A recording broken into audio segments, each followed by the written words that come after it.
Hi friends, viral லிஃபா chicken நான் செய்யலான்னு இருந்தேன். பெரிய பாப்பா செய்கிறேன்னு சொன்னதுனால அவங்களே செய்ய சொல்லிட்டேன். இந்த 2 பீஸும் சேர்த்து 720 கிராம். இது வந்து நான் சப்பாத்தி புரோட்டா இது எல்லாத்துக்கும் பெஸ்ட் காம்போவாக இருக்கும். நாங்கள் பிரியாணிக்கு செஞ்சுட்டோம். பாருங்கள், பிக்கிறதுக்கு எவ்வளோ சாஃப்டாக டெண்டராக இருக்குன்னு சொல்லிட்டு டேஸ்ட் அட்டகாசமாக இருந்தது.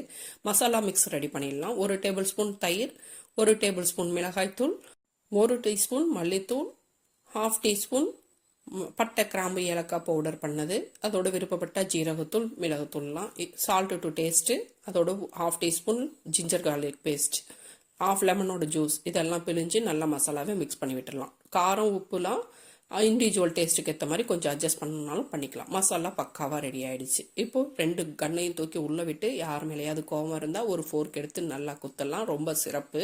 மசாலா இறங்க நல்லா யூஸ்ஃபுல்லாக இருக்கும். மசாலா ஒரு டாட் கூட விடாமல் எல்லா பக்கமும் நல்லா ஈவனாக ஸ்ப்ரெட் பண்ணி விட்டுறணும். மசாலா நல்லா அப்ளை பண்ணிவிட்டு 3 மணி நேரம் ரெஸ்ட்டில் விட்டுறணும். இப்போ 3 மணி நேரம் கழித்து மசாலா நல்லா ஊறி இருக்குது. ஒரு பேனில் டேபிள் ஸ்பூன் கணக்கில் தான் எண்ணெய் சேர்க்கணும். திட்டமிட்ட குடும்பம் திகட்டாத இன்பம். 2 டேபிள் ஸ்பூன் எண்ணெய் சேர்த்து சூடேறினதும் நம்ம ரெடி பண்ணி வச்சிருக்கிற 2 கண்ணையும் உள்ளே இறக்கிட வேண்டியதான். நல்லா ஃப்ரை ஆகட்டும். இது நல்லா ஃப்ரை ஆகிருக்கிற கேப்பில் மயனஸ் ரெடி பண்ணிடலாம். 2 எக்கோட ஒயிட் பார்ட்டு, 4 பல்லு பூண்டு, 1 பிஞ்சு சுகர், அதோட ஃப்ரெஷ் க்ரீம். இதுக்காக தான் நாங்கள் ஃப்ரெஷ் க்ரீம் வாங்கியிருக்கோம். இதுதான் ஃபர்ஸ்ட் டைம் வாங்கியிருக்கோம். பாப்பா கொஞ்சம் ஃப்ரெஷ் க்ரீம் நிறையாவே சேர்த்துட்டா. அதோட மிளகுத்தூள் சேர்த்துக்கிட்டோம். 1/2 டீஸ்பூன் ஆயில் சேர்த்து நல்லா கிரைண்ட் பண்ணி வச்சுக்கலாம். அதில் ஒரு பொருள் சேர்க்க மறந்துட்டேன், அதை நான் பின்னாடி சொல்கிறேன். இப்போ ஒரு பக்கம் நல்லா ஃப்ரை ஆகிடுச்சு, கலர் சேஞ்ச் ஆகிடுச்சு. அதனால் அடுத்த பக்கம் திருப்பி போடுறோம். அடுத்த பக்கமும் நல்லா குக் ஆகட்டும்.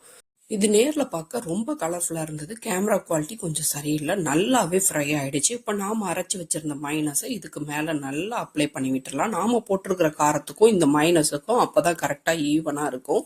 மைனஸ் ஒரு பக்கம் விடாமல் எல்லா பக்கமும் போட்டு விட்டு, நாம் மறந்த அந்த அதிசய பொருள் சீஸ் தான், வேற எதுவும் இல்லை. அதை ஒவ்வொரு ஸ்லைஸாக எடுத்து இவ்வளோ நேரம் நம்மள டெம்ப் பண்ணிட்டு இருந்த இந்த சிக்கனுக்கு அழகாக பொன்னாடை மாதிரி போர்த்து விட்டு கௌரவிச்சிடலாம்.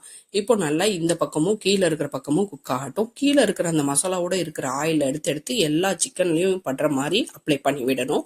இப்போ கீழேயும் ஃப்ரை ஆனதும் மேலே செஞ்ச மாதிரியே மைனஸ் சீஸ்லாம் அப்ளை பண்ணி விட்டுறணும். 2 பக்கமும் குக் ஆனதும் மல்லி இலையை தூவி சர்வ் பண்ணலாம். ட்ரை பண்ணி பாருங்க. லைக் பண்ணுங்க, சப்ஸ்கிரைப் பண்ணுங்க.